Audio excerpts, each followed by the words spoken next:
Shalom, saya akan membaca dari buku Khotbah di atas Bukit yang ditulis oleh Ellen G. White, bab 5, Doa Tuhan Yesus.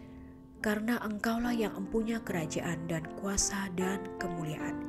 Matius 6 ayat 13. Terakhir, seperti kalimat pertama dari doa Tuhan Yesus, menunjuk kepada Bapa kita sebagai yang di atas segala kuasa dan wewenang dan setiap nama yang disebutkan. Juru selamat itu melihat tahun-tahun yang terbentang di hadapan murid-muridnya.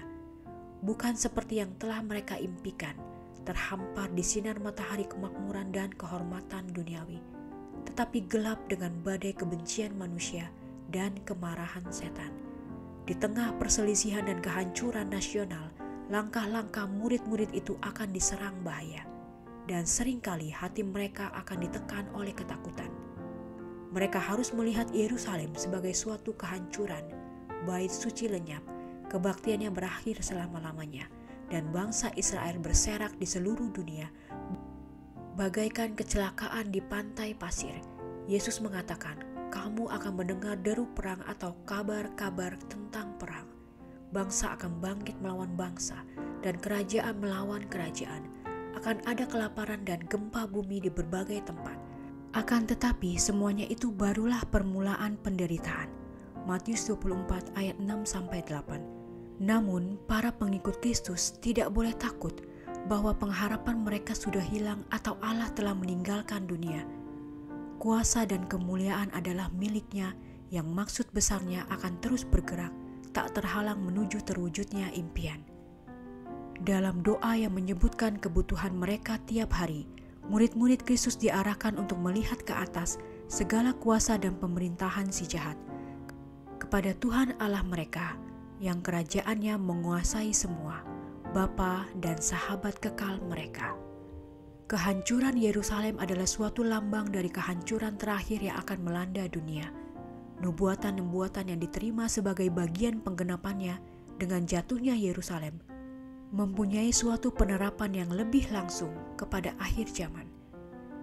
Kini kita berdiri di ambang pintu peristiwa-peristiwa besar dan serius.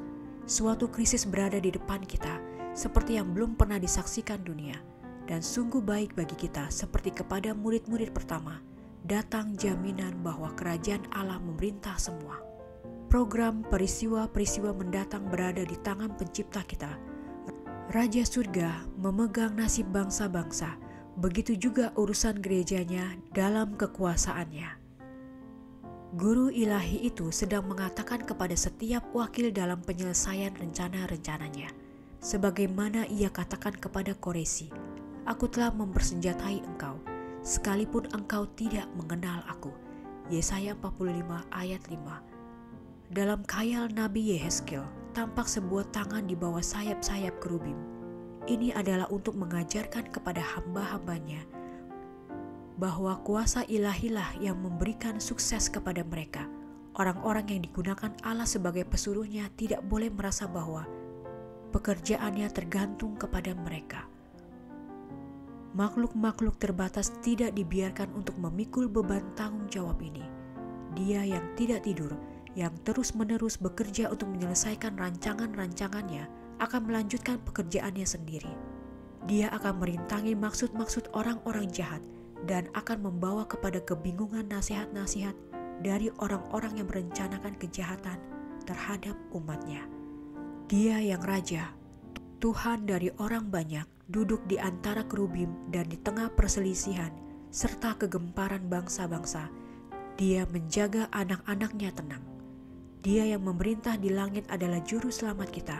Dia mengukur setiap penderitaan. Dia memperhatikan api pelebur yang harus menguji setiap jiwa. Apabila benteng raja-raja akan dirobohkan, apabila panah-panah amarah akan menyerang menembusi jantung musuh-musuhnya, umatnya akan selamat dalam tangannya.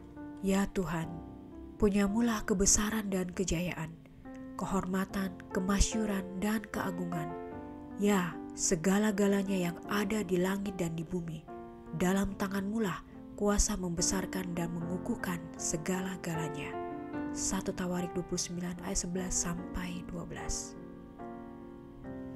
Demikianlah bacaan buku Khotbah di atas Bukit bab 5 doa Tuhan Yesus dengan pembahasan karena Engkaulah yang empunya kerajaan dan kuasa dan kemuliaan. Matius 6 ayat 13. Tuhan memberkati.